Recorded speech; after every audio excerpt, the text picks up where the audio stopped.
Welcome back to BWO Daily, your source for news in sports entertainment and the world of professional wrestling from your boys at Busted Wide Open. My name is Nick Howell. And I am Sir Ian Dangerous. And Nick, as you know, Roman Reigns has not been on TV for quite a while. In fact, ever since this whole pandemic began, the report was because it was because of his previous leukemia diagnosis, and he was worried about his own health. Of course, the real reason was he had twins, and he didn't want to accidentally bring it home or anything like that. He's now come out and talked about it. He had an interview with the Hindus Metro Plus, and he said, among other things, was that he made this choice for his family. He says, quote, "The WWE has done everything that they can to make it the safest work environment possible." Sorry. "It is not the workplace that I was necessarily concerned about. The decision was taken mainly because each performer travels so much, and we are all such a diverse group and from all over the place. I'm not convinced, and I can't trust the fact that everybody is taking it as seriously and locking themselves down at home like I am. Fair." He says, "I trust my life with my coworkers every time I step foot into the ring, but I just can't put the same trust when it has my children, my wife, and my family involved. Yep. But I don't want it to come off as I am taking a stand against the company at all, because I love the WWE. I've been a part of the company since I was a little boy. That's why I always take it so personally when I represent them." So Roman Reigns coming out and essentially saying that the company's great. They're doing everything right. I just don't trust the performers, which is a hell of a statement to say after this last week where we found out that WWE was only testing people by having a form that they filled out, which said that they weren't, they didn't feel bad, and signing off on that, and then taking a temperature test at most. So we're actually finding out that the thing that he should have trusted was the company. But once again, Roman Reigns taking the company line here. And even though he makes a good point, the wrestlers are going everywhere and the staff is going everywhere, and whether they're on lockdown or not is questionable. And that should have also been brought into play in the beginning. Yeah. That's also the thing that WWE, the company, should have been looking at when they were deciding whether or not to be testing people properly. So yeah, I agree. I think looking, Roman Reigns here, mostly because he was immunocompromised, with his treatments and everything like that. And anytime you go through any sort of chemo or therapy to treat cancer and stuff like that, you're definitely breaking down your immune system there. I think that was kind of the thing that we thought this was about, but apparently not. No, he says actually that was not the main issue at all. Now, whether that's true or not, who knows? But that's what he said. He says that's not something that I'm at risk for. It was more about his family, which he does have a big family. So that and with new babies coming along, you can also understand that. Again, for me, it was just more of throwing the other wrestlers under the bus instead of the company itself, and totally taking the company's back here.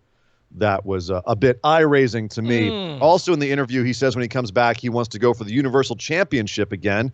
And he also says he's the biggest star in the company, whether he's there or not. I don't know if he's watched the program lately, but they don't even mention him or have his image shown in any of their programming right now. Like if you catch him, it's like a glimpse. He's in the intro to SmackDown, I think. But like when they actually play it. Yeah.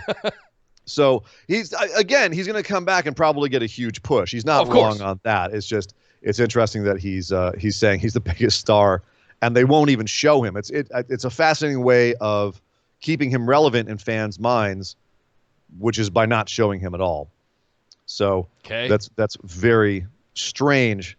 But he did say that when he comes back, he has everything to prove and everything to lose as well. So he's keeping a perspective on his relevance when he comes back, and also the weight that's on his shoulders when he comes back as well.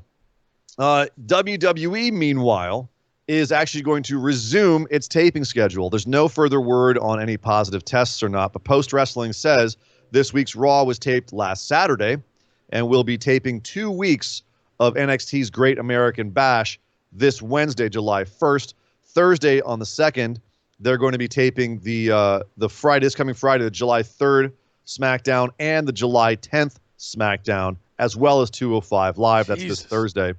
And then Friday, they'll be taping the July 6th and July 10th episodes of Raw, in addition to Main Event and Raw Talk. So slamming out a whole bunch of They're programming this week, getting as much as they can in the can now. Again, we have no idea who else has tested positive, if they've done any more testing. They did issue a mandate. It's been reported that they said it is forbidden going forward for anyone to disclose a positive test. And this, of course, comes after Renee Young, Adam Pearce, Jamie Noble, Kayla Braxton all took to Twitter and said that they had been tested positive. WWE said, no more talking to anybody. Let's keep it all in-house, to the point where they're not even disclosing if anyone's had a positive test to other employees. It's all on lockdown. Employees have actually taken to texting each other, to find out if they knew anything else. So not sure if that's the best policy either on a disease where it's best to actually like source and track where infections have come from. But that's the current word out of WWE in terms of how they're handling their business with COVID within the company. So much I want to say there, but it's all speculative opinion. It's not. Listen. At a certain point, we're going to have to get into identifying who has tested positive, and I want to make sure that I don't come across the wrong way there.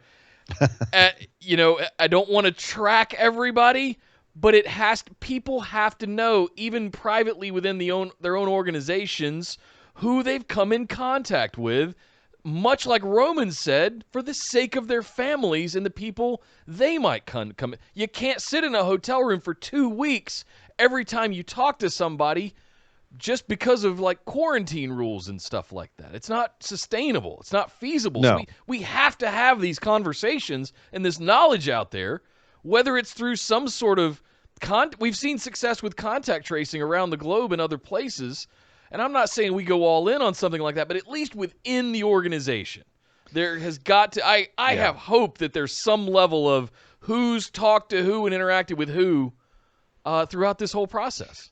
The highest, when I was researching this, the highest end I saw for speculated numbers of infections was 30 in the WWE. Same, yeah. And if that's the case, it almost qualifies as its own hotspot because it's all in one building. Like right. That could just be an incredible vector just in and of itself. So one has to wonder what measures WWE is taking going forward on this, how many people have tested positive. And also, for our standpoint, we have to not jump to conclusions the other way either. Wrestle Talk TV said that Tyson Kidd had tested positive. He got on Twitter and refuted that statement, saying that their source was bunk. So we don't want to actually be out here outing people as being positive either, unless they've actually said something themselves, which it seems like that's not going to happen anymore, which is an interesting thing because while that would work on staff members, technically the wrestlers are independent contractors, and there's nothing saying that they can't do that. And certainly it would be illegal to have repercussions if they did. Unless there's some kind of PR thing in one of their contracts. That's the only thing I could think of is, it's WWE controlling the narrative. It's what it comes down to.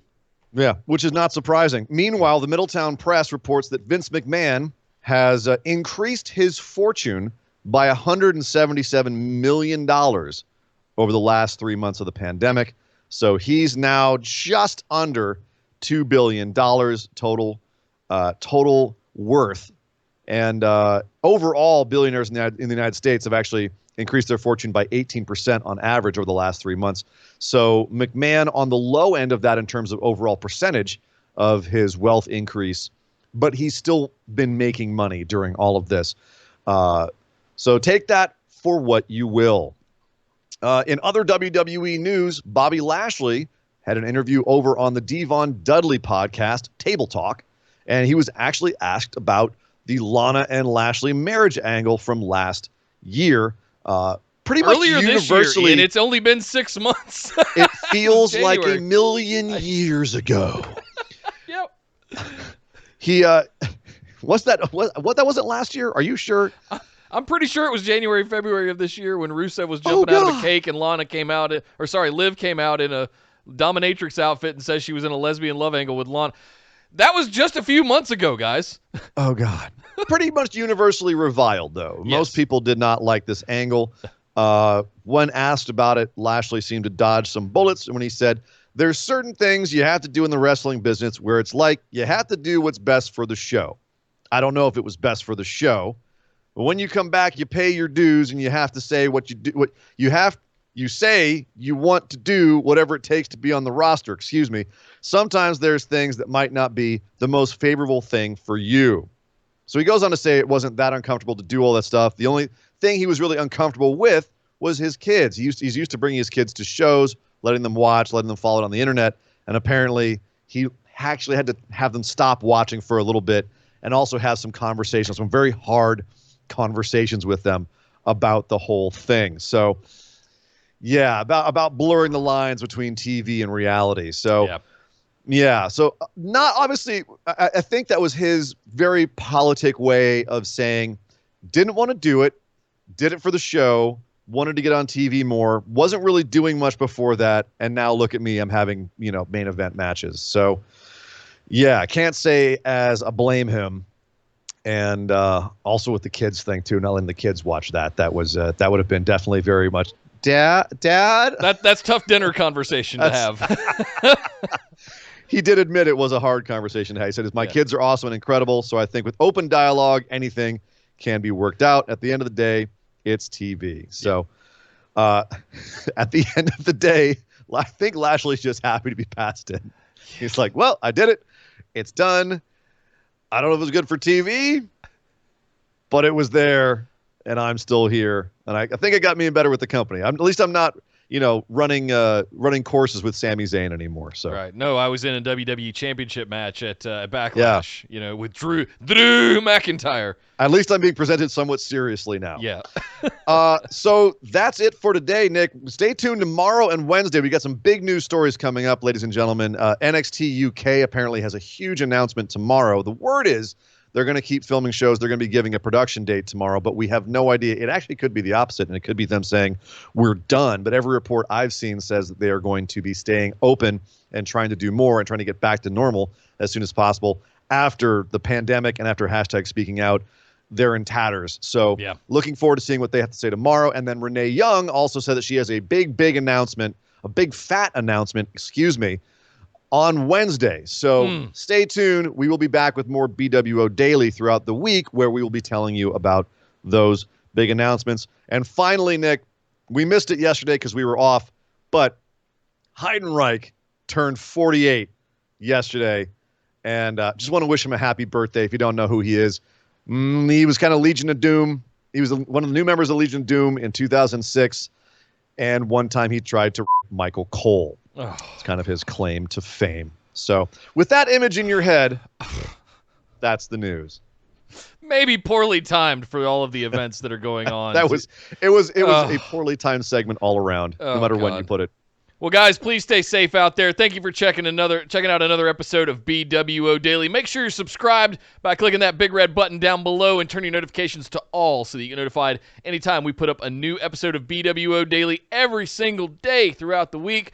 Plus, check out our live shows every Tuesday at 8 p.m. Eastern and every Saturday at 3 p.m. Eastern right here on the YouTube channel. All of our links to our Discord and social media and everything else can be found in the description below. But my name is Nick Howell. You can find me on Twitter at DataCenterDude. And I am Sir Ian Dangerous. You can find me on Twitter at Sir Ian Dangerous. And we will see you guys next time.